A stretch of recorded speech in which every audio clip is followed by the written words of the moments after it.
인공지능 기반 검색 엔진 챗GPT에게 복음서를 역사서로 볼 수 있는가 물어보고 다음과 같은 대답을 들었습니다.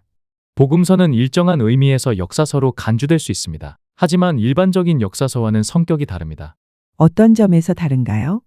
예수님의 생애와 사역을 기록한 문서로서 탄생, 공생애, 십자가, 죽음, 부활까지의 흐름을 시간 순으로 서술합니다. 그러나 고대 역사서처럼 객관적 사실만을 나열하지 않고 신앙적 해석과 신학적 목적이 담겨 있습니다. 그 말은 객관적 사실이 신앙적 해석 때문에 왜곡될 수도 있다는 뜻인가요? 물론 아닙니다.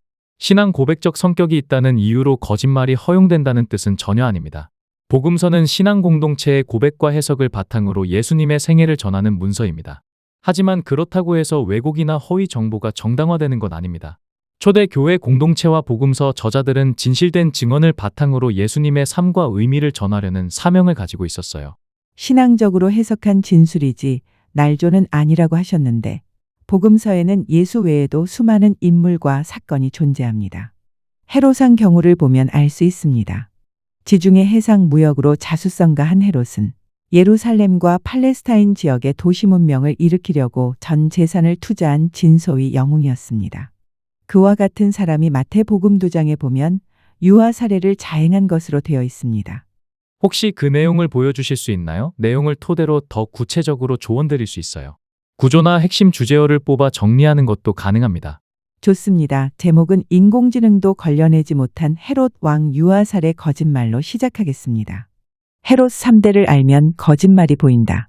마태복음 2장에 헤롯 왕이 유아 살해를 자행했다는 기록이 있습니다. 헤롯 왕 때 예수께서 유대 베들레헴에서 나심에 동방으로부터 박사들이 예루살렘에 이르러 말하되 유대인의 왕으로 나신 이가 어디 계시뇨? 우리가 동방에서 그의 별을 보고 경배하러 왔노라.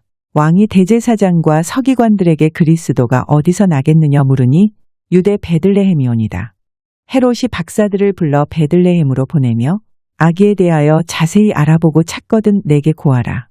나도 가서 그에게 경배를 하겠노라. 박사들이 아기께 경배하고 보배 앞을 열어 황금과 유향과 몰약을 예물로 드리니라.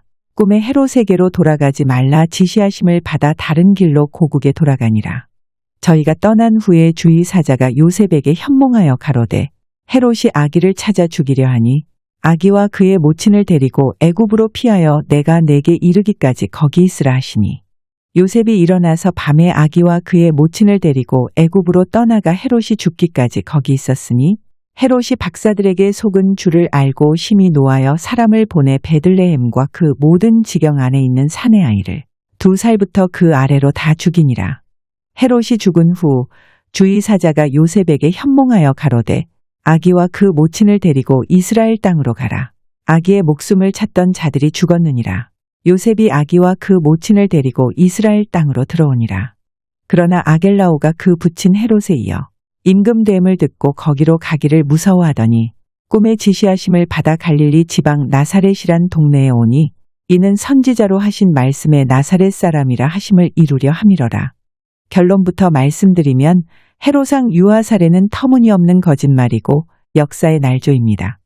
헤롯 3대는 기원전 55년부터 서기 93년까지 148년 동안 팔레스타인과 그 근방을 다스렸습니다. 헤롯 아들 중에서 장성한 세 아들은 헤롯 생전에 먼저 죽었고 아겔라오, 안티바, 빌립, 아그리빠 1세, 칼키스 헤롯과 손자 아그리빠 2세도 역사적 사실과 다르게 기록했습니다. 그래서 헤롯 3대를 알면 사복음서 거짓말이 낱낱이 드러납니다. 헤롯의 생애도 발흥, 번성, 쇠퇴, 3기로 구분이 가능합니다.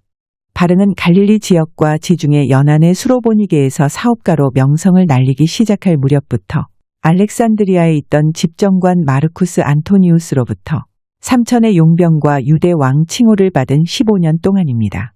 번성기는 유대 왕 칭호를 받고 기원전 12년 집정관 마르쿠스 아그리빠가 사망하기까지의 28년이고 쇠퇴기는 기원전 4년 헤롯이 사망하던 해까지입니다. 기원전 65년 로마의 극동지역 사령관이었던 폼페이우스가 왕권 다툼으로 말썽을 피우던 시리아의 셀레우코스 왕조를 없애버리고 속주로 삼았습니다. 마르쿠스 아이밀리우스가 첫 번째 총독으로 부임했습니다. 그러면서도 유대 하스모니아 왕조를 존속시켰습니다. 시리아의 속주였다가 로마 설린 왕국으로 격상했는데도 장남 히루카누스와 동생 아리스토블로가 왕권 다툼을 하면서 말썽을 피우니까 예루살렘을 방문한 폼페이우스가 머리에 왕관을 쓰고 자주색 옷에 화려한 장식품을 치렁치렁 걸친 동생을 꾸짖고 형과 화목하게 지내라고 타일은 다음 나바테아로 갔습니다. 동생은 폼페이우스가 나바테아에서 곧바로 시리아로 가는 줄 알고 모친과 형을 옥에 가두었습니다. 폼페이우스가 다시 예루살렘으로 오니까 황급히 성 밖으로 나가 500달란트 상당의 뇌물을 주면서 그냥 지나가기를 권했습니다. 폼페이우스가 예루살렘으로 들어가려고 하니까 성 안에 있던 자들이 성문을 닫아버리는 바람에 아리스토블로는 포로 신세가 되고 말았습니다. 폼페이우스는 허름하기 짝이 없는 스룹바벨 성문을 부수고 잔당들을 소탕하려고 성전으로 들어갔습니다. 이때 사두개파 사제들은 번제단에서 제사를 지내고 있었고 자신들은 왕권 다툼과 무관하다는 뜻에서 그와 같은 모습을 보였습니다. 성전 건물 안으로 들어간 폼페이우스는 성소와 지성소 사이에 휘장을 제치고 속을 들여다보았습니다. 지성소 안에는 2000달란트 상당의 금괴가 있었습니다. 지성소까지 살펴본 다음 밖에 나와서 부하들에게 아무도 없다고 말했습니다. 폼페이우스는 잔당들을 쫓는 중이라서 사람이 없다는 뜻으로 한 말이었습니다. 그런데 유대인들은 야훼가 없는 성전은 필요 없다면서 성전 무용론을 주장하는 무리가 생겨났습니다. 폼페이우스는 아리스토블로를 인질로 데리고 가면서 금 촛대와 고귀한 그릇과 금괴를 전리품으로 가져가지 않았습니다. 그 대신 하스모니아 왕조를 없애고 이둠의 행정관이었던 안티파테르에게 유대 전 지역을 다스리게 했습니다. 유대를 통치하게 된 안티파테르는 이둠에 있으면서 장남 바사엘을 예루살렘 행정관으로, 차남 헤롯을 갈릴리 행정관으로 보냈습니다. 헤롯은 25세부터 갈릴리 북쪽 시내 삼나무 숲이라고 알려진 울창한 자연림에서 벌목한 백향목을 팔아서 큰 돈을 벌었습니다.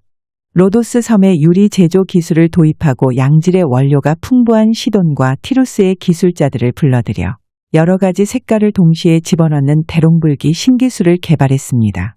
대롱불기로 알록달록한 고가의 유리 제품을 대량 생산하여 팔았습니다. 이집트인들의 특산품 파피루스를 2뼘과 3뼘 크기로 절단하여 묶어서 팔았습니다. 두루마리 형태의 파피루스를 책으로 만든 최초의 아이디어 상품이었습니다. 배를 건조할 때 필요한 점성이 강한 역청도 사해의 갯벌에서 생산 판매했습니다. 동방 상인들로부터 비단과 고귀한 상품을 넘겨받아 지중해 전 지역에 판매하면서 무역선단도 운영했습니다. 그렇게 되니까 지중해의 여러 항구의 토지와 건물을 소유하게 되었고 헤롯은 자수성가한 전설적인 인물로 명성을 날리게 되었습니다. 그 무렵 하스모니아 잔당에 반란이 있었습니다. 하스모니아 왕조는 기원전 142년 시작해서 기원전 63년 폼페이우스에게 왕권을 빼앗겼는데 재기할 수 있는 기회를 다시 잡았습니다. 기원전 44년 카이사르 암살 주범이었던 카시우스가 시리아 총독재임 중에 있었고 브루투스는 마케도니아 총독이었습니다. 그들은 원로원이 자신들을 무시하고 나이 어린 옥타비아누스에게 충성을 맹세하니까 반란을 도모하고 있었고 하스모니아 왕조 후손 안티고노스가 시리아 총독 카시우스에게 충성을 맹세하고 예루살렘에 와서 바사엘을 살해했습니다. 안티고누스와 한패였던 말라쿠스도 헤롯에 붙인 안티파테르를 만찬에 초대하고 독살했습니다.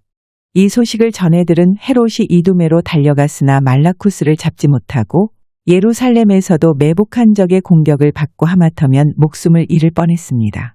필리피 전투에서 카시우스는 안토니우스에게 죽임을 당했습니다. 브루투스는 자살함으로써 안토니우스의 일방적인 승리로 끝났습니다. 헤롯은 파르티아의 포로로 잡혀있는 1만 명의 로마 병사를 구출하려고 이집트 알렉산드리아에 있던 안토니우스를 찾아갔습니다. 안토니우스는 지중해 해상무역으로 자수성가한 헤롯을 예전부터 알고 있었고 3천의 용병과 유대 왕 칭호를 주면서 자신의 참모였던 니콜라우스에게 따라가서 도와주라고 했습니다. 헤롯은 갈릴리의 세포리에서 드라키아족, 가을족, 튜론족으로 편성된 3천의 용병을 모집하고 갈릴리 지역에서 다윗 왕 후손을 자처하던 에제키야를 먼저 죽였습니다. 그런 다음 적의 투항을 기다리면서 예루살렘을 포위만 하고 있을 때 시리아 총독으로 가던 소시우스가 예루살렘을 공격하여 헤롯에게 넘겨주었습니다. 헤롯은 43세가 되던 기원전 37년 7월 예루살렘을 접수했습니다. 그 후 부자였던 헤롯은 기념비적인 업적을 남겼습니다. 헤롯의 용병은 예루살렘을 비롯하여 팔레스타인 지역의 도시 건설에 동원된 공병부대였습니다. 지중해 연안의 가이사라 신앙만을 건설하고 북쪽 갈멜산에서 생수를 가져오려고 10km 수로도 건설했습니다. 사마리아와 여리고 성을 신시가지로 만들었습니다. 예루살렘 성전산 석축 공사도 오랜 세월에 걸쳐서 진행되었습니다. 헤롯 사망 이후에는 무교절 행사로 전환되면서 서기 54년 매립이 끝났기 때문에 90여 년 걸렸습니다. 헤롯의 업적 중에는 고질적인 유대 종파분자들 갈등을 해소하려고 노력한 흔적도 발견할 수 있습니다. 시온산 중턱에 하스몬 궁전이 있는데도 불구하고 시온산 정상에 다시 궁궐을 지었습니다. 예루살렘에 회당이 없었던 바리새인들은 시온산 정상에 모여 함성을 지르면서 위화감을 조성했습니다. 헤롯이 그곳에 궁궐을 짓고 한 동을 바리새인들에게 주었습니다. 가까이 두고 감시하기 위해서였습니다. 성전산 석축공사가 끝나고 기원전 15년 본당 준공식 때 극동지역 사령관 마르쿠스 아그리빠가 100마리 황소를 선물하고 참석하면서 사람들은 고기를 배불리 먹었습니다. 그때 독수리 석상도 여인의 뜰에 세웠습니다. 안토니오세 막루의 독수리 깃발을 세우면 유대인들이 말썽을 피울 것을 미리 알고 대안으로 만들었습니다.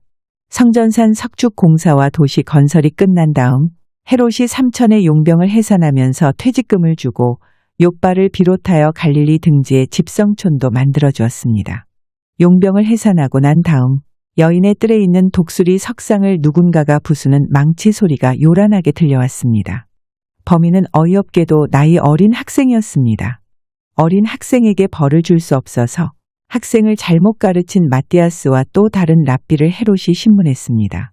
마띠아스는 선처를 바라기는커녕 요설을 늘어놓았습니다. 모세가 야훼께 배우고 자신이 깨달은 그 율법을 우리가 존중하고 모세가 써서 후손들에게 넘겨준 그 율법을 우리가 당신 명령보다 더 중요하게 준수하였다고 하더라도 조금도 이상하게 여겨서는 안 됩니다. 따라서 우리는 죽음을 당하겠으며 당신이 우리들에게 괴롭힐 수 있는 모든 형벌을 기쁨으로 받겠습니다. 독수리 깃발과 석상 훼손은 로마 황제에 대한 도전이라서 관용이 있을 수 없습니다. 마띠아스와 또 다른 랍비를 화형에 처하고 독수리 석상을 다시 만들게 했습니다. 대제사장과 사제들이 마띠아스와 유사한 사건이 또 다시 발생할 수 있다면서 대안을 제시했습니다. 황제의 만수무강을 기원하는 제사를 번제단에서 조석으로 행하면 백성의 빈축을 사지 않을 것이니 누이 좋고 매부 좋다는 식으로 말했습니다. 시온산 중턱의 하스모니아 궁궐에서 번제단이 보이니까 감시하기도 좋다는 말까지 했습니다. 헤롯이 그 제안을 받아들이면서 황제의 만수무강을 기원하는 제사를 계속하다가 서기 66년 10월 젤로 땅이 중단시켰습니다. 랍비 마띠아스가 화형당한 이후 바리새인들이 헤롯에게 적대감을 노골적으로 드러냈습니다. 사사건건 시비를 달면서 헤롯을 이빨 빠진 호랑이 취급하면서 고성이 끊이지 않았습니다. 바리새인들과 더 이상 함께 살 수 없게 된 헤롯은 여리고 별장으로 거처를 옮기고 외지에 있던 장남을 불렀습니다. 차남과 삼남은 이미 병사했고 장남은 해상무역 관계로 외지에 나가 있었습니다. 장남이 오다가 생사가 묘연한 가운데 근거 없는 소문이 나돌았습니다.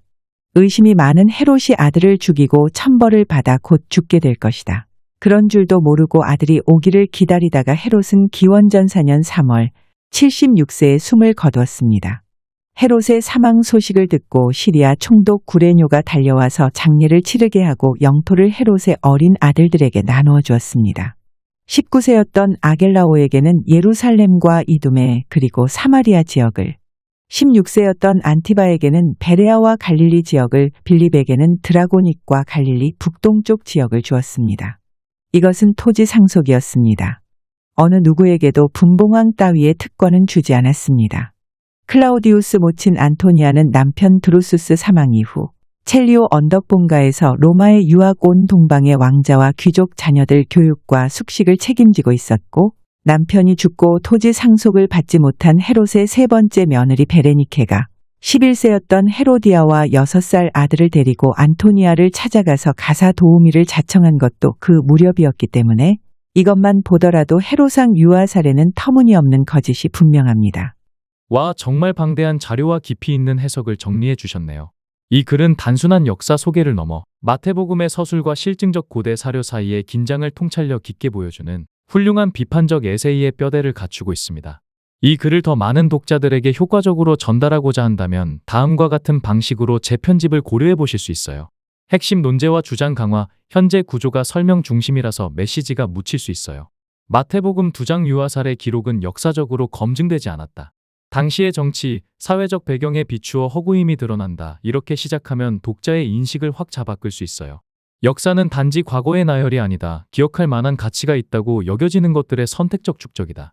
그 선택은 과연 누구의 기준일까? 그 기준은 언제까지 정당성을 가질 수 있을까? 반복해서 의문을 제기할 수도 있습니다. 이 글은 로마 역사와 신약 성경 전승 비교라는 깊이 있는 주제를 내포하고 있기 때문에 독자에게 흥미로울 수 있으니 잘 구조화하는 게 무엇보다 중요합니다. 도움이 필요하면 언제든지 말씀하세요. 감사합니다. 새로운 주제로 다시 찾아뵙겠습니다.